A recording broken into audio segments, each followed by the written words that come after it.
So, somebody asked, I'm trying to understand the following, written by Guy Newland, who, by the way, is going to be teaching at the Abbey in March, and I recommend that people come.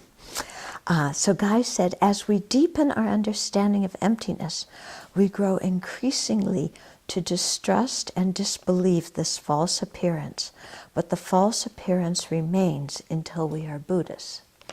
So the question is, how can our love and compassion grow while our distrust and disbelief increases? Okay, so we have to understand very clearly when Guy is talking about distrust and disbelieving, what we're distrusting and disbelieving, and these are the false appearances. Okay, so the appearance of inherent existence, the appearance of an enemy out there, objective in and of themselves, the appearance of a situation that's hopeless, out there, objective, solid, concrete. Okay, so those are the kinds of things that we're distrusting and disbelieving.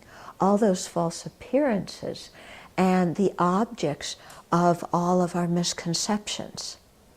Okay, that's what we're distrusting, because when we've analyzed them, we've seen that those things don't exist. They can't exist in the way they appear to us. They can't exist as we're holding them to exist. Okay, so that's why we distrust them.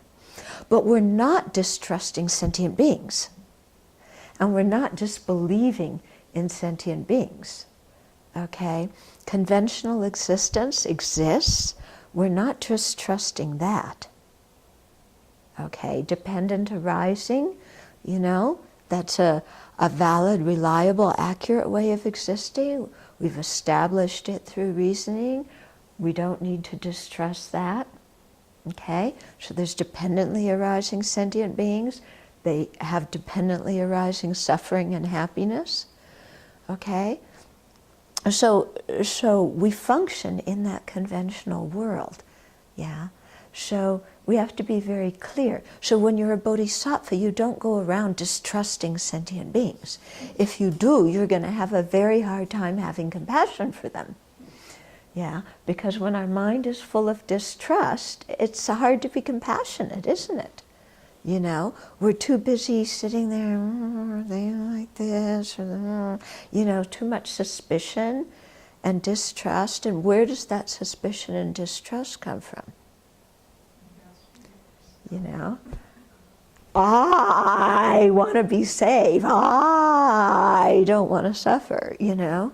Okay, so there's a lot of self-centeredness and self-grasping in there. Yeah, so we're not distrusting sentient beings. We're distrusting the distrust, okay? Because the distrust is having the appearance of objective sentient beings that are out there like that, who you can't trust them, they're not worthwhile. And that's a false appearance, aren't they? Because when we examine, you know, there are areas in which we trust sentient beings. We have to. Our whole existence depends on them, and they've come through for us. Okay? So is that clear? Yeah? How that works?